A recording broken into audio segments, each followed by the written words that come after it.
Loss এঞ্জেলেসের পাহাড়ি এলাকাগুলোতে ভয়াবহ আগুনের তাণ্ডব চলছে। গত এক সপ্তাহে প্রায় 20,000 একর জমি পুড়ে ছাই হয়ে গেছে।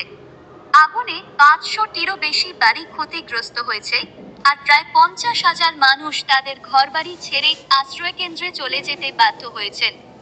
শুষ্ক আবহাওয়া এবং তীব্র বাতাস দমকল বাহিনীর কাজকে আরো কঠিন করে তুলেছে।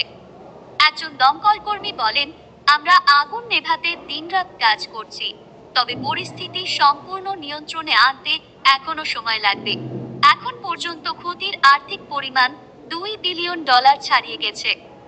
লস এঞ্জেলেস পাপের শহরের ইতিহাস। লস এঞ্জেলেসকে পাপের শহর বলা হয় এর অন্ধকার অতীতের কারণে। 1920-এর দশকে হলিউড বিনোদনের কেন্দ্রবিন্দুতে পরিণত হলেও শহরে অপরাধ, দুর্নীতি এবং নৈতিক অবক্ষয়ের হার ব্যাপকভাবে বেড়ে যায়।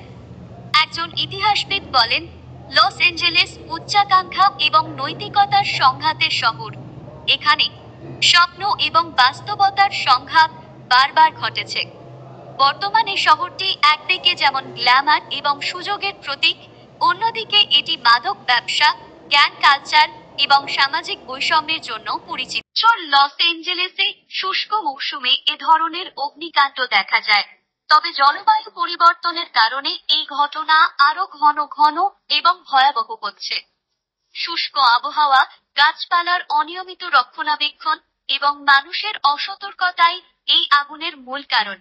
পরিবেশবিদরা বলছেন, লস এঞ্জেলেসের মতো অঞ্চলে তাপমাত্রা বেড়ে চলেছে। এর ফলে বনের শুকনো ঘাস এবং গাছগুলো সহজেই দাহ্য হয়ে উঠছে।